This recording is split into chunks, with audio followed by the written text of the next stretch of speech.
खुलुमबाय hello SB ब्लगनि नायगिरि नोंथांमोन बयखौबो फिन खनसे हेलो ब्लग चेनेलाव आंनि गोसो गोरबोनिफ्राय बरायनाय थाबाय। गोबां बाथ्रा बुङो आङो सुंद'यैनो 5 मिनिट्स नोंथांमोननि समायखौ लागोन। अफ्रि आदानि खोथा फंनैसो सावरायगोन, लोगोसेनो गर्जन बसुमतारी सार बिथांनि, लोगोसेनो राजु नार्जारी जोंहा मानगोनां UPPL दोलोनि जेनेरेल सेक्रेटारि, आरो लोगोसेनो सिनियर मोस्ट BTC खुंथाय गोहोखौ लाबोनो हानाय मानगोनां हाग्रामा महिलारी सार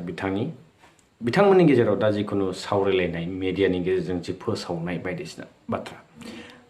उफ्रा बिसायख'थियाल' टारगेट नङा, एक्चुअलि बे जोंनि मोनथानि थाखाय मोनसे जोंनि हारिनि गेजेरावहाय जोंनि गेजेरावनो जुजिलायनाय मोनसे जुद्ध। दा बेवहाय गर्जन सारनि खोथाखौ आङो सिगाङावनो पिक खालामग्रोबाय। नो डाउट सेन्ट्रेलावहाय मोनसे समाव कंग्रेसनि गोलाव सम जोङो सासन नुबोदोंमोन। दा सेन्ट्रेलनि खोथाखौ जोङो सावरायनो थाङोबा टपिकआ जोबोद गोलाव जालांगोन, फारि फारि फारसेनिफ्राय जुदि जोङो बुजिनो नाजायोब्ला। मानोना बेखौ सुंद'यै बुंब्ला गोबां खोथा थालांगोन आरो बुजिनाय नङा, आरो बे खोथाया क्लियार जानाय नङा। जियानो हक, बर्थमान आथिखालनि समावहाय जोंनि बिटिआर हालामाव कंग्रेसनि जिथु केन्डिडेट फोसावनाय बा इलेक्शनाव बाहागो लानाय एज आ डेम'क्रेसि बयहाबो मोन्थाय दङ। स' गर्जन सार बिथाङा जा बुंदों, बे पार्टिनि जिथु दायित्व बिबान लादों बिथाङा, बेयाव बुंनो गोनां गोबां बाथ्रा थायो, नङा होमबा? बाट आं सानो जे दिनैनि समावहाय रायजो राजाफोरा कंग्रेसनोहाय खुनु पद्ये माने भट होयोब्ला बे मिनिंलेस, बेखार आरो ओंथि गैयि। बेक्तिगत जुदि खोथाखौ बुङोब्ला गर्जन सारा नो डाउट सम सम बिथांनि जे बाथ्रा खोथा बे जोबोद बाख्नायथावना, आरो आं निजेनो पार्सनेलि बिथांनि मोनसेबो बाइट मिस खालामा। बिथांनि जि मेसेज हरनाय रायजो राजाफोरनो जोबोद मोजां मेसेज हरो। बाट पलिटिकेलि जुदि बिथांनि बर्थमाननि समाव जे परिस्थिति ना जोंनि बिटिआर हालामनि BTCनि, बेखौ रुजुनानै नायोब्ला बिथांनि बुंनाय डायलग्सफोरा कंग्रेस पार्टिखौहाय लानानै बर्थमान जे बुंनाय बे एकदमबारे बेसलेस। मानो होनना बुङोब्ला दिनैनि समाव जों नुहुराखै जे दिनै कंग्रेसआ माबा मोनसे जोंनि BTC बा जोंनि समस्याखौ सुस्रांनो हानायनि माबा मोनसे राहा दिहुननो हागोन होननानै। बिथांमोना गावसोरनि गोलाव सम जे सासन खालामनायनि बै जे बायग्रेबलांनाय न'खौहाय बोरै गोदान फिन खनसे फाउन्डेसनखौहाय बोखांफिननो हागोन, बेनिसो सेस्था। दा जियानो हक, जुदि बिथांमोना थारैनो एन्टि BJPब्ला, थारैनो जुदि बिथांमोनाहाय आसामावबो जुदि बेबायदि लुगैदोंब्ला, दिनै बिथांमोना मिथिगौ गावसोरनि पजिशना बहाय दङ। स' बेखौ नोजोर होनानै बिथांमोना जुदि थोंजोङै केन्डिडेट होआलासे BPFखौ जुदि सापर्ट खालामनायमोनब्ला मेबि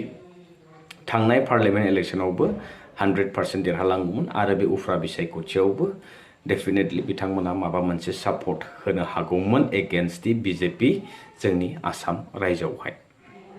स' बेखौ नुहुराखै। बिथांमोना गावसोरनि पार्सनेल बेक्तिगत माखासे पलिसिस बा बिथांमोननि एजेन्डाया मा दं जों मोनथिया। बाट गर्जन सारनि जे बुंनाय, बिथाङा बुंदों माखासे खोथा बाथ्रा जितु BTCनि हितआव बुंनो हानाय, बाट बे जास्ट माने मोनसे सिम्पेथि, रायजो राजाफोरनि भटखौहाय बोरैहाय मोननो हागोन। बेनिखायनो गेजेर गेजेर बिथाङा जोंनि बर' हारिनि बा जोंनि बिटिआर हालामनि बाथ्राफोरखौहाय सोसौनो ओरैबा ओरै मोननैबो दोलोखौ रायो। खिन्थु आं सानो कंग्रेसआव थाङालाबासिनो सोरबा UPPL बा BPFआव सापर्ट खालामनाया बांसिन गोनांथार, जिहेतु मोननैबो जोंनिनो हारिनि बा जोंनि ओनसोलनि मोनसे रिजनेल पार्टि ना।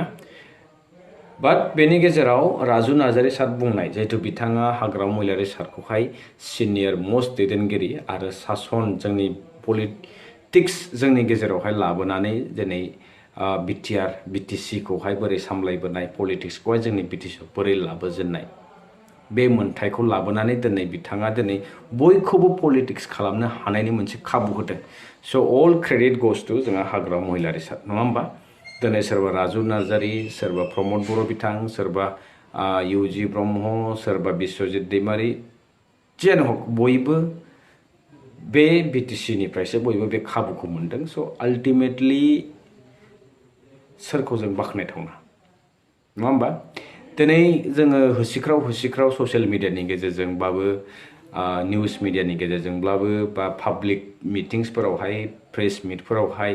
जिखुनु बिथिङाव दिल्लीयाव पार्लियामेन्टआव जेरावनाखि जोङो दिनैनि समावहाय अफिसियेलि माखासे खोथाफोरखौहाय बिथांमोना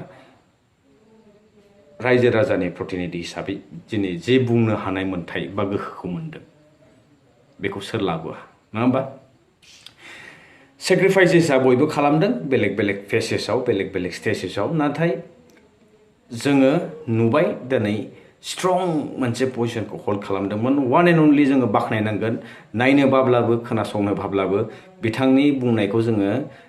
बुजिना मोनाब्लाबो बाट बिथाङा सासे रल मडेल जानानै थागोन बे रोखा स' आइ साजेस्ट हाग्रामा महिलारि सारा जे अबदान बा बिथांनि जे पार्टि अर्गेनाइजेसन खालामनाय जिखुनु ना थोंजोङै बुंनाय सिदा सादायै बुंनायब्लाबो माबा मोनसे माब्लाबा समाव गोरोन्थि जालाङो मानसि part of human being I always say so' बे गोरोन्थिया जायो जों 100%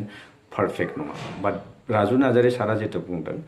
हाग्रामा महिलारि सार बिथांखौ जोङो बिथोन होनो गोनां बा एडभाइस होनो गोनां खुनु माने खोथा गैया बाट बिथाङा मोनथिनांगोन मोनसे खोथाखौ जे दिनै जोङो बिथांनि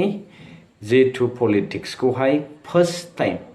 बिथाङा बोरै डिल खालामदोंमोन स्टेटजों इभेन सेन्ट्रेलजों माखासे दफाफोरखौ मावफुंनायाव माखासे पेकेजेसफोरखौ मोननायाव माखासे डेभेलपमेन्टेल फान्ड्स जिखिनि इनफ्रास्ट्राक्चार दिनै जोङो नुदों बा बिथांमोना दिनै जेराव जिरायनानै दं बेफोरखौ बिथाङा रोङालाबासिनो बा बिथांनि साराउन्डिंआ जोबोद मोजांमोन बै समाव इनाय गैया हिंसा हिंसि गैयि स' बे जोंनि गेजेराव माब्ला फैखो जेब्लानाखि मानगोनां जोंहा बर्थमाननि CM प्रमद बर' बिथांनि जितु भारखौ सामलायनायनि उनावसो जितु डिभाइड आसाम 50-50 उनाव दिनै माखासे जाथाया जायाखै नङा जादों आरो माखासे उलुं गुजुं माने थासारिफोरा दिनै जोंनि गेजेराव बे बहाबा नङा बहाबा जोबोद गाज्रि इम्पेक्ट लाबोदों गाज्रि होननानै बेखौनो बुंदों जाहाथे बिथांनि जितु ड्रिम्स बिथांनि जितु खोथा होनाय जितु रादाय होनाय रायजो राजाफोरनि जि गोलाव सम अनिष्ट जानाय सम बिथाङा जितु सिमां नुहोनाय बेफोरो दिनै समाव फेलें गासिबो फेलें बेनिखायनो आं सानो BPFआ जि प्रजेक्सन लादों जि टारगेट लादों बे उफ्रा बिसायख'थिब्लाबो बिथाङा बुंदोंब्लाबो जे सरकारा जि थायो बेयावनो रायजो राजाफ्रा थाङो आइ थिंक बे सैथो नङा रायजो राजाफ्रा जेराव लुबैयो बेवहायसो थांगोन प्रतिनिधिया स' बेनिखायनो आं होनगासिनो दङ दासान्दि जे उफ्रा बिसायख'थिया जोबोद गोनांथार इभेन सोरबा रुलिंआव दंब्लाबो गैयाब्लाबो सोरखौ मोजां मोनदों सोर बबे मोनसे दोला मोजां मावगोन सोर साबसिन मावगोन बेखौसो नोजोर होनांगोन आरो नोंथांनि साननायजोंसो बे दिनैनि समावहाय मोगथां महर मोननो हागोन सोरबा बुंनायजों नङा दे आरो अफ्रि आदानि जितु बुंनाय ना ओरैबायदि बाख्नायथावना आंनाव माने वर्ड्स गैया बोरैहाय बाख्नायगोन बिथांखौ बेखौ हयथ' गोबाङानो नायगिरि बिथांमोनाबो दिनै समाव सानदों नाथाय बेबायदि गाट्स ना साहस कनफिडेन्सखौहाय नांगोन बेखौहाय दिनै अफ्रि आदाया दिक्खार नांनानै दुखु मोननानै बे बाथ्राखौ फोरमायदों बेनिखायनो आं सानो बयबो बिथांनि भिडिअखौ नाय जिहेथु 4 बोसोरा मन'जोबफ्लेबाय एक्स NDFB फराम थाखासेयावबो दिनै एक्स NDFB वेलफेयार एस'सिएसन दानायनि बाथ्रा नैबेनि फारसे आङो अफ्रि आदा बिथाङा जे बे भिडिअ मोनसे कन्टेन्ट लाबोदोंमोन बिथांनि जि गोसोनि बाथ्रा बे ओंखारजोबदों आरो बे सैथो दिनै मोगथां महराव बेबायदिनो दिनै divide and rule policy simply बुंबाय आं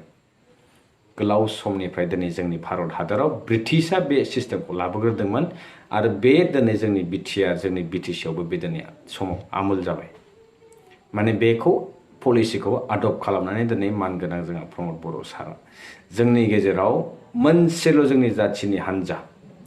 पलिटिकेल हान्जा बेखौ दिनै मोननै खालामबाय आरो दा थाङै आं सानो फिउचाराव आरो गोबां फैबावगोन थिग बेबायदिनो दिनै गर्जन सार आरो गोबांथार बिदिनो सोरबा BJPनि नेता मानगोनां बिश्वजित दैमारिजों लोगोसे गोबांथार बेबायदिनो दिनै गावस्राजोब्बाय फिसा दिनै खोलोब दिनै गावनानै जोंनि गेजेरावनो दावराव दावसिया गोबांसिन जागासिनो दं जेरावनाखि आन्दलना जागायदोंमोन मानगोनां प्रमद बर' बिथाङा बुंदोंमोन दिनै जोंनि गेजेराव राजनितिक पलिटिकेलनि मोन्थाय बेनिफ्राय जोङो डिप्राइभ जादों बन्चित जादोंमोन बेखौ लाबोफिननो थाखाय दिनै एबसुआ बहाबा नङा बहाबा एंगलजोंहाय पलिटिक्सआव बाहागो लानांगोन होननायनि गेजेरजों दिनै जोंनि गोथार माहारियारि आफादा दिनै गोबांथार बिथिङावनो सोंखारि जानो गोनांबो जादों